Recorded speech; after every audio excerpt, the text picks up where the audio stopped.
Hi there, I am Davey Cretin and welcome to Cretin Classics. Oh, before I forget, Cretin's greetings everyone.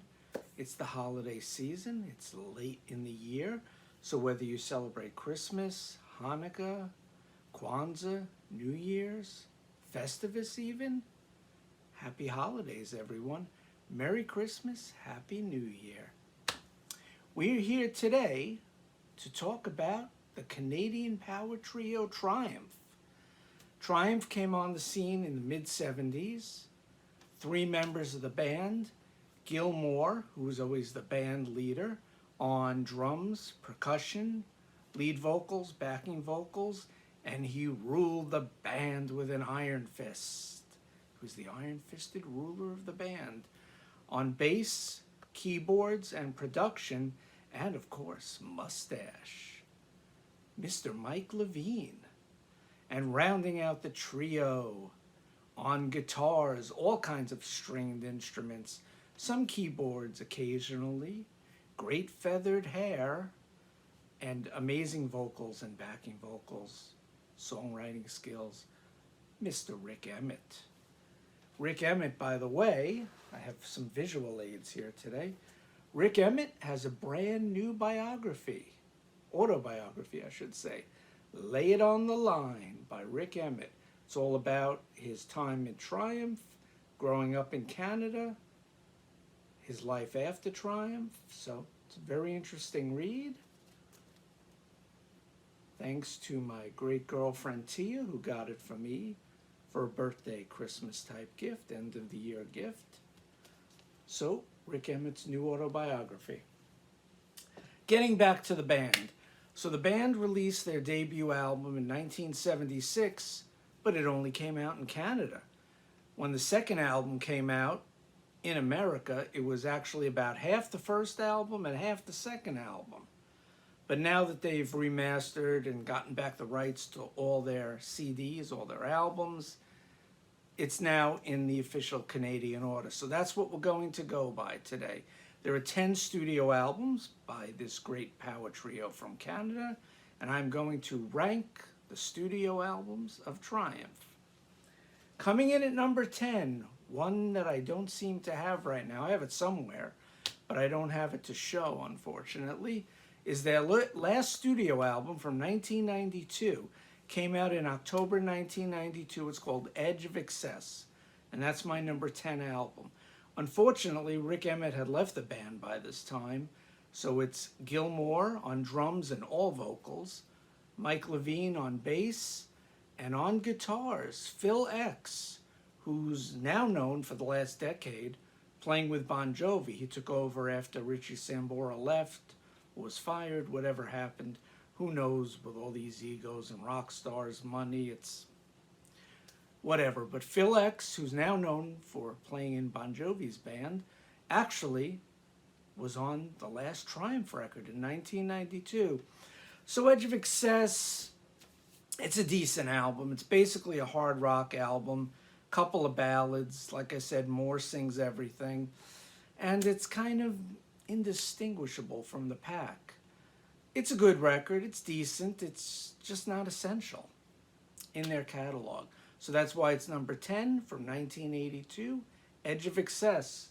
Coming in at number 9, another one, CD I don't have to show, it's lost in my voluminous collection, Progressions of Power. This was their fourth album, came out March of 1980. It charted at number 32 in America, and number 24 in Canada. It went gold in Canada, but it did not certify in America.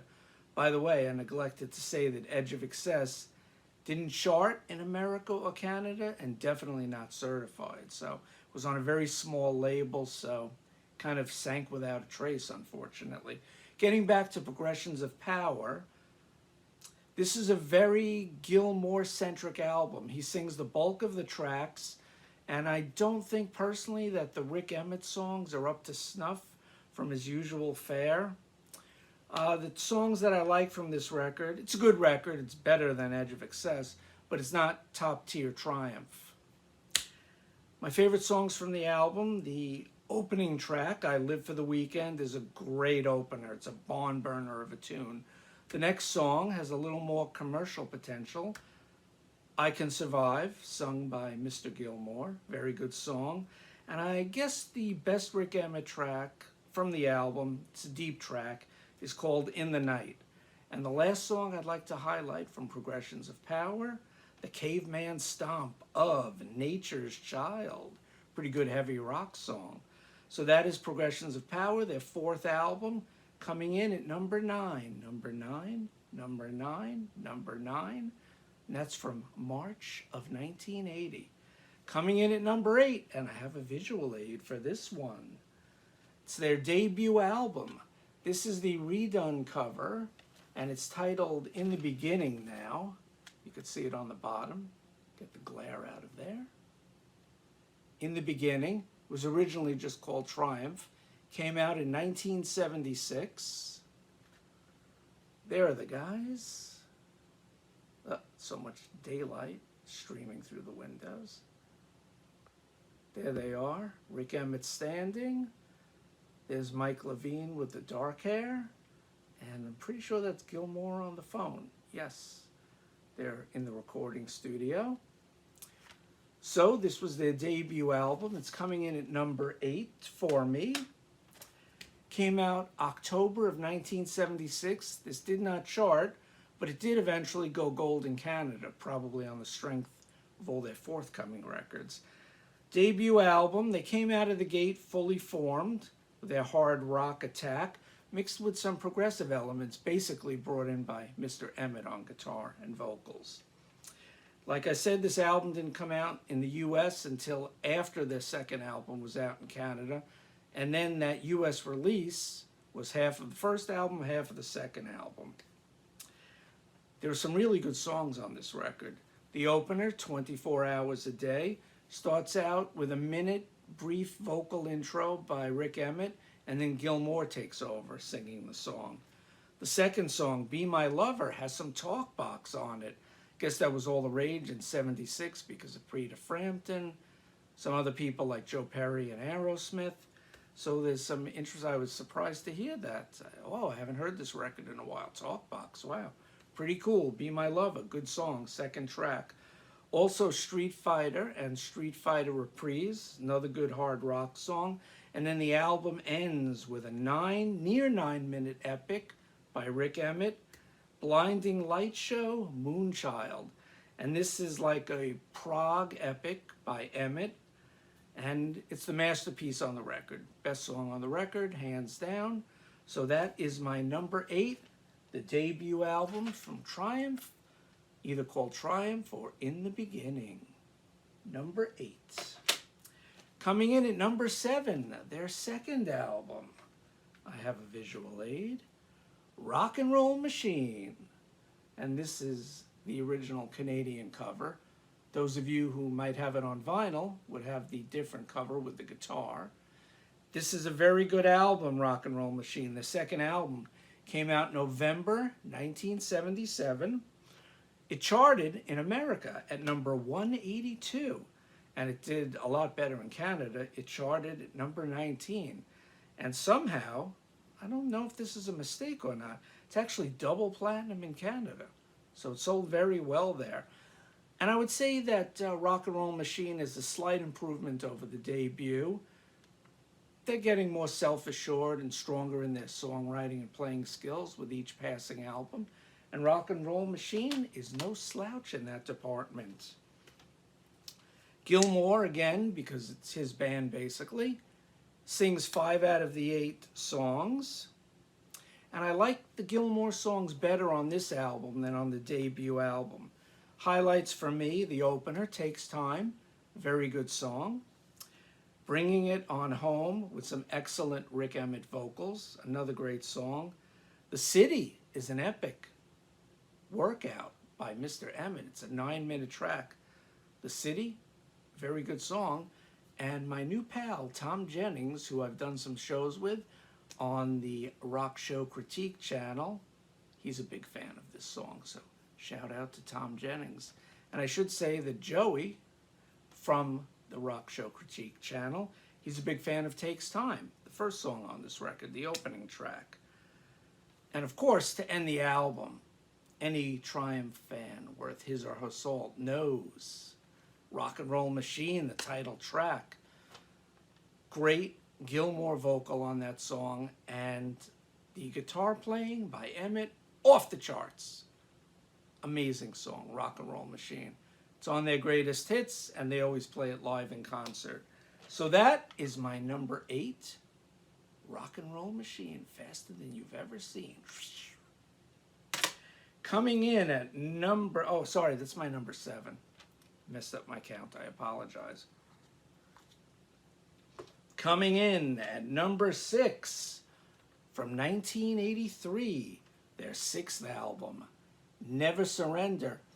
And I feel bad putting this at number 6 because this is such a great album. I know a lot of fans out there are going to have it higher, but sort of when I came into the catalog, it's just the way it falls. And Never Surrender is at number 6. Came out, in Canada it came out late 1982, and in America it came out early 1983. This charted at number 26 in America, and either number 29 or 36 in Canada. I'm not sure. It went gold in America, and it went gold in Canada, so it did chart in both countries. And I wish I could put this higher. I know I really should, and I know a lot of people are saying, you should have put that higher. It's a great album, and I debated. I was going to switch my order at the last minute, but I've got to be true to myself and how I feel about certain other albums. So at number 6, Never Surrender. Some of my favorite tracks on this album, All the Way is a very catchy Rik Emmett song. That was actually the first single from the album, and it charted very well on the American rock chart. But they never really played it live, and it just never caught on like some of the other songs, so it's a forgotten classic. But it's a good, hard-rocking, catchy song that has commercial appeal. Big track from this album in certain places, A World of Fantasy. It's a great, great Rik Emmett song. Love it. It has a lot of light and shade, has a lot of those Zeppelin-y type touches, a little bit of prog, and it's got a hell of a catchy chorus. And then my favorite song from this album, the title track, Never Surrender. That was the one that really got a lot of airplay here in 1983 in America. That's the one that they played on the New York City rock stations that I remember, Never Surrender. And when Emmett hits those stratospheric notes in the chorus, it's excellent. Guy is a phenomenal singer, phenomenal guitar player. He's very underrated. So is the whole band. And I should give some love to the rhythm section of Mike Levine. He underpins stuff very well. And because they're only a trio and they use minimal keyboards compared to a lot of other bands, you could always hear the bass in the mix, which is very good. And the drums by Gilmour, another undervalued player. He plays for the song, and he always adds interesting fills. And sort of his drums, a little bit, they're sort of very hooky, and they're catchy, and they're sort of lead elements in the band. I like his fills. It's very hook-laden. So I want to give some love to the rhythm section because they deserve it. So that is my number 6 album, Never Surrender, from 1982 in Canada, 1983 in America. Okay, moving on as I switch pages of my notes. Coming in at number 5, I think a record that a lot of fans would have a lot lower. Their last studio album, 1987 with Rik Emmett, Surveillance. That is actually my number 5. This is their 9th studio album, their last with Emmett, as I said. It charted in America at number 82, so they were falling off by this time. Number 35 in Canada, and it did certify gold in Canada. Not here at all, unfortunately. Like I said, I think I love this album a lot more than Triumph fans. It's a little, maybe slightly overproduced, a lot of those 80s type production tropes, I guess you could say. Steve Morse guests on 2 songs. He plays acoustic on All the King's Horses, and he adds some electric guitar to a song called Headed for Nowhere. And speaking of Headed for Nowhere, easily my favorite track from the album. Gilmour vocal, great performance, and excellent guitar work from Rik Emmett and guest star Steve Morse. So my favorite track from Surveillance, Headed for Nowhere. Some other really good songs, Never Say Never, a Rik Emmett song, Never Say Never. Say that, I said it better the second time. Is a very catchy song, and it has that total Triumph sound to it. Long Time Gone, good hard rocker, and Rock You Down, another very good song. Probably my second favorite song from the album, the last one I'm going to highlight. Let the Light Shine on Me is a mini epic by Rik Emmett. It's very studio glossy with production, and it seems like you would need at least half a dozen guys to perform this live, yet they performed it live on the Surveillance tour, as short as it was, unfortunately, because as my buddy Joey from Rock Show Critique told me, the band knew, the writing was on the wall, so to speak, that Emmett was leaving the band, so they did an abbreviated and abridged tour. But my two favorites from here, Headed for Nowhere, Gilmour on vocals, and Let the Light Shine on Me, Rik Emmett song. Excellent song. That's my number 5 from 1987. Moving on, number 4. I don't have it. It's somewhere, but it's not in my stack here, unfortunately. Their 8th studio album, released in September of 1986, The Sport of Kings. This is their album that's been tarred and feathered with the brush that says, this is too pop, it's too commercial. Yes, it might be, but it's the mid-80s. What do you expect? Who didn't put out a record that was very commercial sounding, that was very pop sounding? Also, the label they were on, MCA, which for years, when I was working in the record stores, it was common joke that they called it the Musical or the Music Cemetery of America, MCA. So MCA should have promoted it better, and they didn't. They wanted hits, but when they got a commercial sounding song, they didn't promote it enough. So what's a band to do, so to speak? Just have to go with the flow. So thank you, Music Cemetery of America, because The Sport of Kings contains a song. It was the last song written for the album, called Somebody's Out There. And it only reached high 20s in the top 40 Billboard charts. And it's a very glossy, commercial, accessible, super hooked, laden, catchy song. And it should have done better. Sadly, it didn't. It was a big hit on rock radio. There was a video on MTV for it, although it's personally before I had MTV here in Queens, New York. Pardon me. And although it's maybe a commercial sounding record, let's put it that way, there's still some good hard rock numbers on this album. So besides Somebody's Out There, which I think is a very good song, also the first track, sung by Gilmour, he sings almost every first song on all of the 10 Triumph albums. I think 8, 9 out of 10 he sings the lead track, the opening track of every Triumph album. And he sings Tears in the Rain, which is a good opening track, and it's that Gilmour power rock type song. He has a good voice too, which is very different from Emmett's. Nothing wrong with Gilmour's singing voice. Hey, he's made 10 albums. I haven't. So kudos to Mr. Moore. Somebody's Out There, I mentioned how MCA dropped the ball, and it should have been a much bigger hit. Hooked on You is the deep track on this album, and it's one of the rare times in the Triumph catalog where Rik Emmett and Gilmour sing dual lead vocals, and they swap back and forth. They sing a lot of harmony lines together, and it's definitely an undervalued track. If you're not familiar with the song, check it out, Triumph fans. Hooked on You. I highly recommend it. Just One Night was a wimpy ballad. There's a funny story behind this. I saw Rik Emmett interviewed recently on another YouTube channel, and the band had gotten Ron Nevison to produce the album Sport of Kings.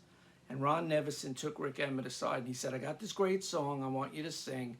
You sing it, it's going to be a huge hit. And the song is called Just One Night. And after he played the song for the band, Gilmore, and it's his band originally, wanted to sing the song. And Ron Nevison said, I think Rik should sing it. And Nevison told Emmett, he said, look, don't worry. I'm the producer. I'll talk the guys into it. I'll talk Gil into it, and you'll sing the song. And Emmett told Ron Nevison, no, that's not a good idea. If Gil wants to sing it, Gil's going to sing it. And Ron said, no, let me talk to him. And the next thing Rik Emmett knew, Ron Nevison was no longer on the project. Brought the song in, it was released, it was slightly pushed, but it went nowhere, unfortunately. But it's a good wimpy ballad. As the king of wimp rock, I could say that. Moving on, my favorite track from the album, buried towards the end of the record, Play with the Fire. And of course the instrumental intro into it. And I think it's a bolero type sound that Rik Emmett's going for on the instrumental intro, and then the song itself. And he plays some scorching lead guitar, some fiery fretwork from Mr. Emmett. Play with the Fire, the definitive deep track on this album, and I highly recommend it. If you really want to hear a 5-minute barn burner of a tune, Play with the Fire is the tune. No pun intended with the barn burner, but whoa, got to remember that for the future. Moving on, my number 3 album from Triumph, from 1979, their third album, Just a Game. And this is a very short album. It's only 36 minutes, but it's a great friggin' album. And there's no bad tracks on it. Just want to show you the back cover and the cover. 1979, Just a Game from Triumph. And it's their third LP, and it's my number 3 album. It was released in January of 79. It charted 48 in the US, number 19 in Canada. It went gold in the US, and I'll explain why in a moment. And it went platinum in Canada, so a big seller there. And this is where the promise of their first 2 albums really came to fruition on the third album. And they've got 2 huge hits that are still occasionally played today on American, what they now call classic rock radio. And that's Hold On, which is a 6-minute epic by, or mini epic I guess you would call it, by Mr. Rik Emmett. Acoustic guitar, electric guitar, and it's a powerful song and it's very upbeat.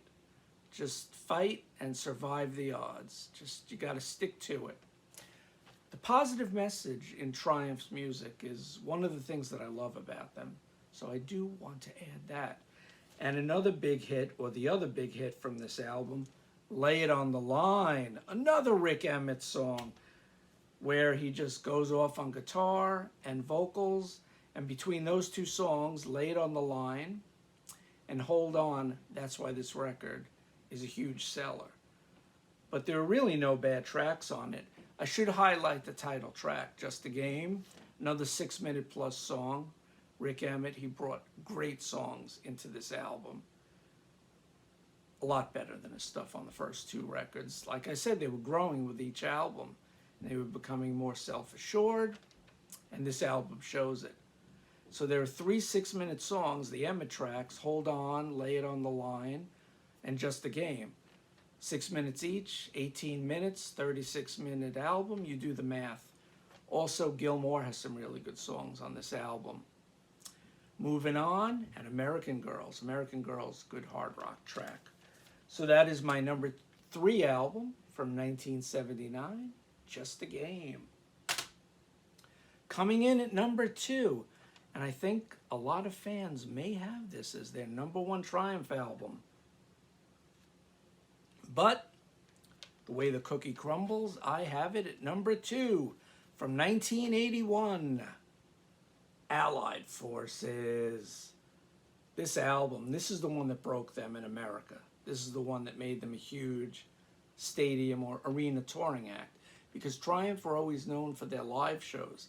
They used a lot of lights, a lot of flash pots. Rik Emmett ran around the stage like a madman with his double-neck guitar and his jumpsuits and his feathered hair. He's the man. Allied Forces, their 5th album, came out September of 1981. The highest charting record in America, of course, at number 23. Charted at number 13 in Canada. It went platinum in the US, their only platinum album in America. And it went gold in Canada, which is unusual. This was their big breakthrough, and this is Rik Emmett coming to the fore on the record. Besides Just a Game, Allied Forces. And every song is great on it. The Gilmore tracks are great. With Gilmore, the title track, Allied Forces, wow. That is a great hard rock song, and they do it at all. They did it at almost every concert, if not every concert they performed. Also, Emmett has great songs on here. Say Goodbye should have been a big hit. It wasn't. Didn't get airplay down here, but it got airplay in different pockets in America. Magic Power, which I remember hearing all over rock radio in 1981 and for the next few years before Triumph was taken off the radio, so to speak. But Magic Power is an amazing song. It's a top-tier Triumph track. Say that twice fast. I could barely say it once. So Magic Power is a highlight of this record, and Fight the Good Fight is an amazing song. One of the best Triumph songs also. And lastly, I will highlight on this album, Ordinary Man, as a 7-minute Rik Emmett epic. Kudos to Rik Emmett for his work on this album, and Gilmore and Mike Levine. Number 2, Allied Forces. And my favorite Triumph record. Do you know what it is? You want a moment to think about it? Well, I'm not going to give you time. From 1984, their 7th album, Thunder 7. This is my favorite Triumph album. It came out November of 1984. There was a syndicated radio show at the time called Rockline, hosted by a guy, Bob Coburn. Everyone used to call him BC. And he had, because Gilmore was the big promotional man in this band, and Mike Levine went with him to a lot of the radio stations. They would promote the band. And they promoted Thunder 7 on the syndicated rock show called Rockline. And I heard it, I think it was on Monday nights from 11:30 at night till 1 o'clock in the morning. They played a lot of cuts off this album. And I said, wow, this stuff is really good. I remember this band, Magic Power, was played on the radio, and Fight the Good Fight, Hold On, Lay It on the Line. I knew those songs. But after that show, I went out, and on vinyl, not CD, and I still have my vinyl somewhere, storage. At any rate, this was the first Triumph album I bought on vinyl, the first one I ever purchased, Thunder 7. And it's my favorite album because it was the first. And because it's such a darn good record. There are no bad songs on this album. They're all great. I could highlight every one of them, but that would take too darn long. Spellbound, the opening track, Gilmore vocal track, excellent song. And of course, Rik Emmett does the high harmony vocals in the chorus. Rock Out, Roll On, great undervalued Rik Emmett song. Cool Down, the tribute to Led Zeppelin, I would say. Even has some nice, harmonica work on it. I'm not sure who plays it. But it's an excellent song, very Zeppelin-esque. Check it out, Cool Down. Where was I? Follow Your Heart was the hit single from this record. Rik Emmett sings the chorus and Gilmore sings the verses. Should have been a bigger hit. That's the way it goes.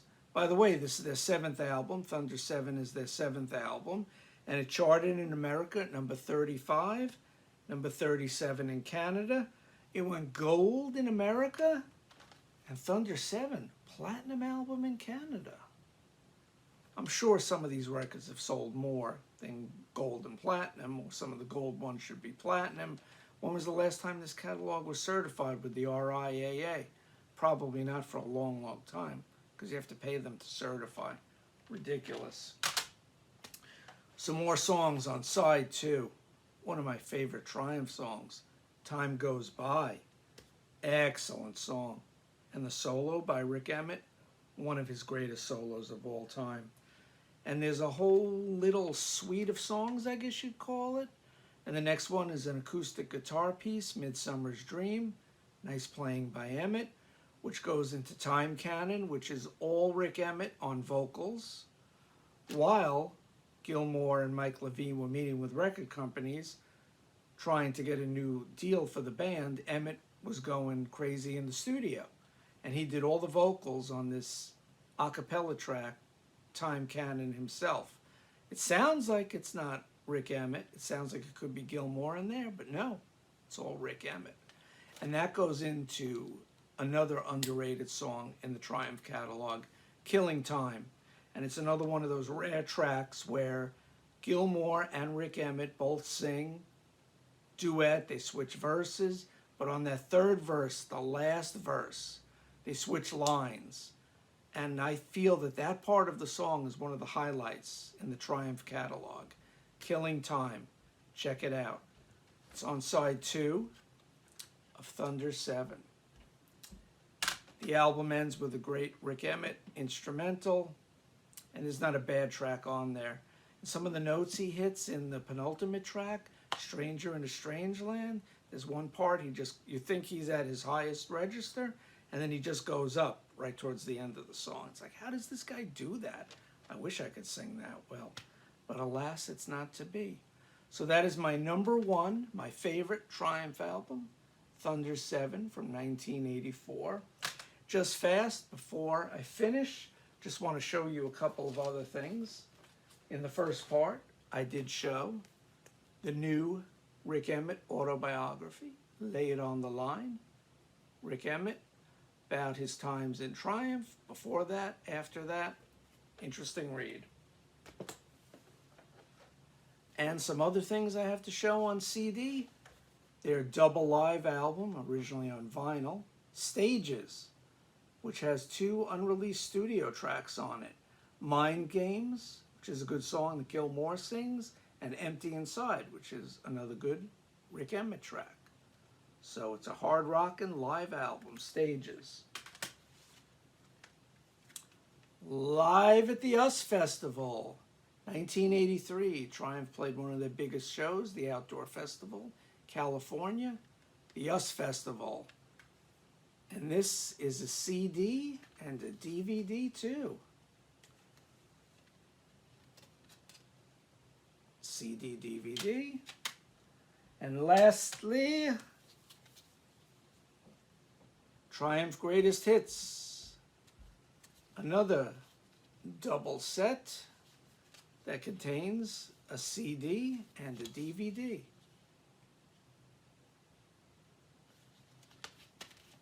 I also want to mention that I recently did a show on the Rock Show Critique channel, and Joey, the host, it's his channel, he and I counted down our top 10 Triumph songs.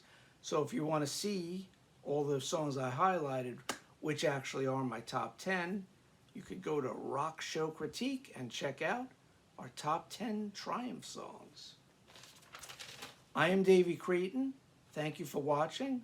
Like, subscribe, comment. If you want to rank all the Triumph albums, some of them, whatever you feel comfortable with doing, I'd like to see your choices. So you can put them in the comments below. So thank you very much. Everybody rock out, prog on, Seasons Cretins, and I'll see you in the next video. Take care. Bye-bye.